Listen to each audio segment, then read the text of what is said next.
One of the most common arguments in a marriage is about money.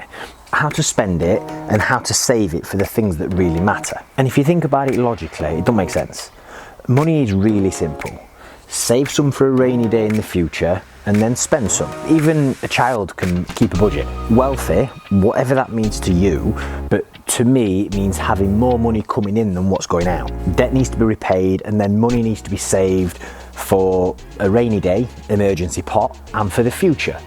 Kids' education, toes in the sand, drinking hands, sailing off into the sunset, that sort of stuff. If you and your partner follow this rule, you'll never have financial issues again. But it don't feel like that, does it? It sometimes feels like you need a PhD in finance and wealth management. But do you?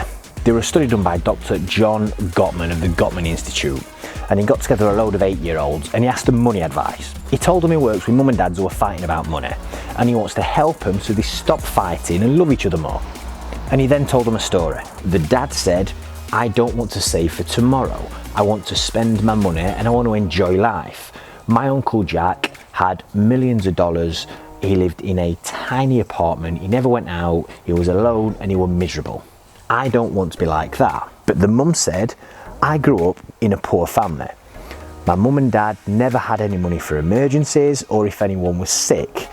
They didn't have any money to retire, so they ended up working jobs that they hated, which they eventually died doing. I don't want to be like my mum and dad. One wants to spend now, one wants to save for tomorrow."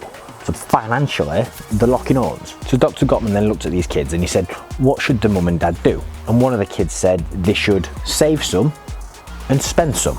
He then explained that they should work together and come to a compromise, and they should save a little bit more money so they don't end up like the parents, and then spend some so they don't end up like Uncle Jack. And all the kids looked round at each other and nodded. That's all it takes. You can't argue with the kids' logic. Work out what you need for the short term or your emergency pot, rainy day money, whatever you want to call it, and then work out what you need for the future. Kids' education, retirement, that sort of stuff. And then just like the 8-year-old said, save some, spend some. So there you have it. Life lessons from an 8-year-old. Make sense? Makes sense.